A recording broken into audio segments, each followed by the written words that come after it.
Bom dia, meus pimpolhos e minhas pimpolhas do primeiro ano. Professor Lindomar com sua videoaula de filosofia. Hora da filosofia. Vamos lá. Gente, não critica, tá? Por favor, a abertura. Porque o conteúdo vocês não vão criticar, mas a abertura da aula vai saber, né? Aula de número 6. De novo, aula de número 6, página 17 da nossa apostila de filosofia, e vamos falar agora de Sócrates, período antropológico, mito, período cosmogônico, pré-socráticos, período cosmológico, Sócrates, período antropológico. Títulozinho básico da nossa apostila: Nascimento da filosofia. Então eu vou colocar a minha setinha ali e vou colocar período antropológico, Grécia, né? Uma questão para pensar já no início da nossa apostila, né? Será que nós podemos ter uma vida com realização pessoal e feliz, né? Vivemos em uma sociedade que estimula a busca por prazeres e afirmação da individualidade? É uma questão que nós vamos pensar, que aborda a antropologia, que aborda... Gente, essa rua é um movimento.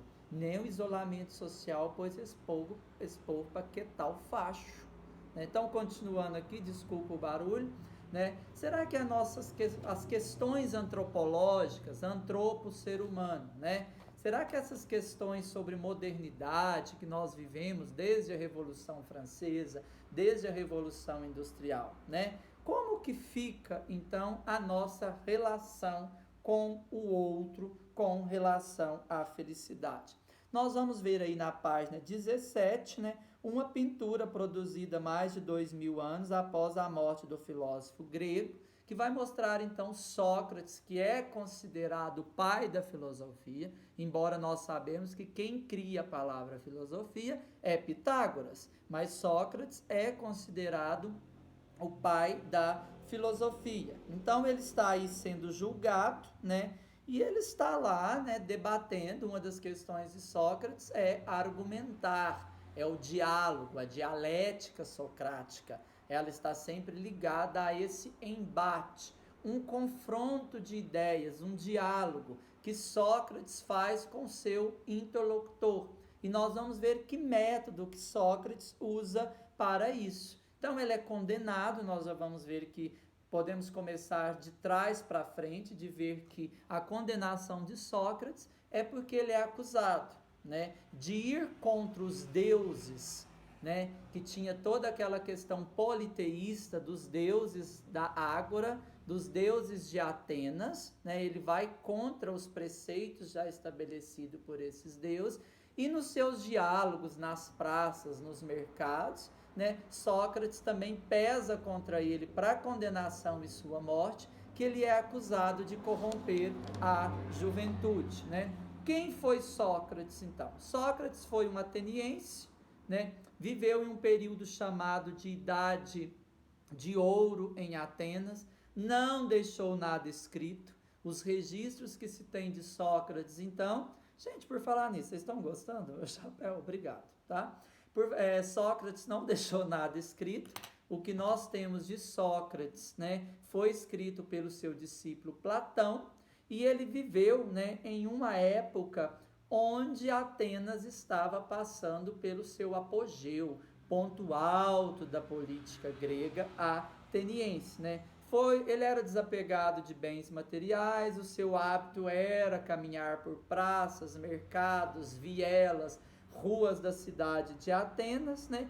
E ele tinha como discussão assuntos triviais. Você vai ver aí na página 18 e 19. Quando fala assuntos triviais, nós estamos falando de coisas comuns, né? Então ele abordava, né, questões complexas, mas de forma trivial, sempre através de perguntas. A questão do método socrático começa por número 1, indagar, fazer perguntas, né? O método socrático você vai ver que as obras que fala do método socrático é a obra, um diálogo de Platão chamado Teeteto, né? Onde Sócrates, nos escritos de Platão, então obra que eu vou encontrar sobre os diálogos de Platão com referência ao seu mestre Sócrates. A obra Teeteto, né, onde ele vai mostrar que a questão da função do filósofo, né, seu objetivo seria dar à luz as ideias. Então, em Sócrates, nós vamos ver o parto das ideias, que ele vai chamar de maiêutica, que é fazer com que a própria pessoa, num momento de elaboração, de autodiscussão, falando com quem lhe pergunta, ela vai ver que vai surgir dela, da mente dela, a ideia ou a resposta, né? Então, Sócrates, ele indaga e ele tem como segundo método a ironia, que era abalar as crenças. Através dos argumentos, da pergunta que ele fazia ao seu intelector, né, ele usava do seu segundo método. O primeiro, indagação, o segundo, ironia. Então, a ironia era fazer, né, que florescesse algo que estava adormecido dentro da pessoa, né, fazer com que ela chegasse a uma conclusão dentro daquela conversa, né? É importante ressaltar aí, ainda na página 18, você vai grifar para mim o princípio ético, né? Lembrar que Sócrates, então, na filosofia ocidental, é um dos primeiros a trabalhar com o princípio da ética. Uma vez que o ser humano é racional, ele tem capacidade de conhecer a verdade, né? E essa verdade encontra nele também na natureza. Então, encontrar esta verdade, né, é viver uma vida virtuosa. Se eu vivo uma vida virtuosa, né, eu estou tendo uma consciência ética. Então, a consciência ética também faz parte do quê? Ela faz parte da personalidade, da racionalidade do ser humano.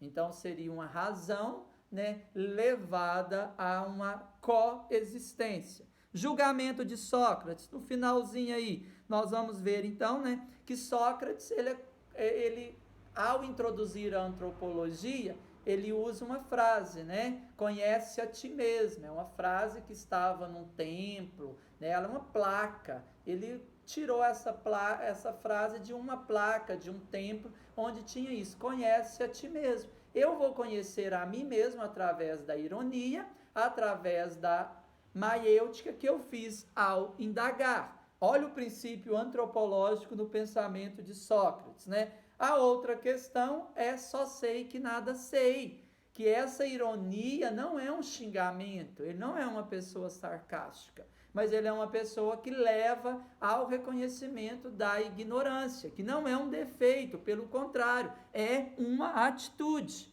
E o julgamento de Sócrates, né?